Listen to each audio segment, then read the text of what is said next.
shir jaraad yaroo gaaban baan halkan ku qabanayaa. Waxaan la hadlayaa ninka Saleebaan Gaal la yiraahdo. Saleebaan taariikhdiisa markii anagoo aan bartay waa markii dalka aynu soo galay SNMT ka bacdi sokeeyaha dagaalkii sokeeya waa ninkii abaabulay waa ninkii yiri 5 mirir xidha guriyaha 5 mirir xidha albaabada 5 mirir xidha dabeedna annaga ku babinayno ka saarayno qolada ninkaas waa wuxuu ku suntan yahay cadownimo iyo qaran dumis buu ku suntan yahay iyo reer isku dir buu ku suntan yahay ninka la yiraahdo Saleebaan Gaal waxaan maalin dhaweed maqlaayay oo uu yiri waxaan ina riya raac baan ka dhigayaa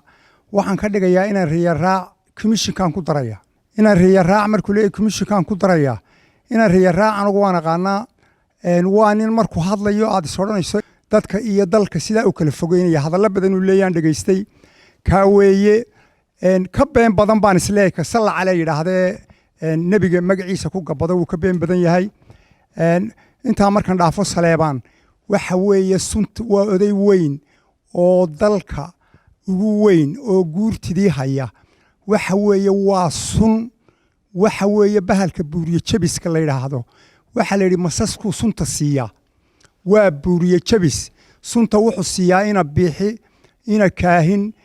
ka baasha la yiraahdo baarlamaanka noocaas uu siiyaa sunta waa buuriye jabiska masaska sunta siiya weeye Saleebaan naartana wuxuu ka sokeeyaa intuu dhimanayo waxa weeye magac bilaash ma baxabay Soomaalidu tiraahdaa naarta wuxuu ka sokeeyaa intuu dhimanayo waayo wuxuu isku dirayaa ummadii uu u talin lahaa ee isu soo dhaweyn lahaa ayuu Saleebaan maalinkan maanta isku dirayaa oo xumaanteeda wadaa war markaad ina riya raac geynaysa meesha dadka ma waxaad u haysaa dad caama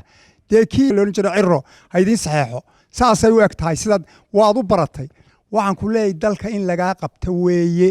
dalka haddaan Saleebaan laga qaban wuu baaba'ayaa dad dambo istilaya Saleebaan oo ma jiro ceelaf weyna kuwa baasee isdhalay baa iyaguna imaka soo afjarayo yiri cidba u yeeran mayno iyaga arrinkooda soo afgoynaya cid dambo aad isku diri karaysaa ma jirto wallaahi isma dilayno haddaanu nay reer Burco adigaas doonaya in la isku dhufto dadka waxa weeye naartaad gelaysaa naarta waxaan leeyahay ninka Saleebaan la yiraahdo dalka ina bixiyo hadaa doonaysa inaad naarta la gasho dee sunta ka qaado waxaan ku qoslayaa maalintii laga hadlayay baarlamaanku yiraahdo hebel bax hebelow bax saar wala hebel kana kii kacaba saar war maadaa meesha iskale war miyaanad isla yaabayn war miyaanad oday Soomaaliland dar ahayn war miyaanu cimrigaagu 80 ka dhaaf war waxaan ku leeyahay orodoo ka fadhiisa dalka war dalka iskaga fadhiiso oo ama debad qabo dadka iyo dalkana aad isku diraysa kada ina riya raacna wallahi ma qabanayo ina riya raac waxa uu yiri baa leeyahay waxa noqonaya gudoomiyaha war miyaanu ahayn ninkan TV-yada ka daawada ee aan la yaabo ee isagoo kulmiya haba ahaado kulmiye iyo wadan iyo saddexdu waa isku mid oo saddexduba waa Somalilander war ninka wuxuu doonaba ku hadla miyaad ahayn war ninka bariga xataa yiraahdo reer hebel bay istilayo reer hebel baa dabada ka caawiya miyaad ahayn war ha ku daalin noqon maysid ama Somaliland baa baabiinaysa adiga iyo Saleebaan waxaan kaga baxaya Saleebaanow waa lagu og yahay inaad reer raac inaad adigu gacanta hayso wallaahi ma noqonayo haddii kale Somaliland baa la baabaaysa ina bixina waxaan leeyahay war malaaniyo ninkii la lahaa ku dhac buu leeyahay baa nala oran jiray wax kasta aad ha qalafsanaado ku dhac buu leeyahay baa leeyahay war xagaad ka baqanaysa waxa lagu leeyahay gebigaagu waxa tay qof sidaas inuu gariiraya markay ina kahayniyo u soo galaan Saleebaan Gaale xagaad ka baqanaysa waxaan leeyahay ina bixina war dalka miyaanad adigu madaxweyne u ahayn waa lagu caleema saaray war arrinka adiga arrinka ku sii dayn ninka Siciid Sulub la yiraahdo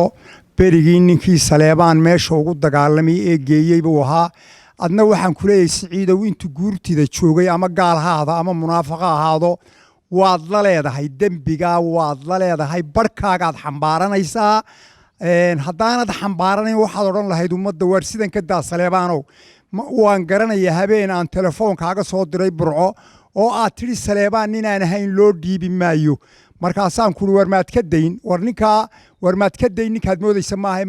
maanta waa 80 jiro isagaa Somaliland u talin karanayaa tiri ayaad igu tiri waad la leeday dembiga barkaaga xambaaro wasalaamu calaykum waraxmatullahi wabarakatu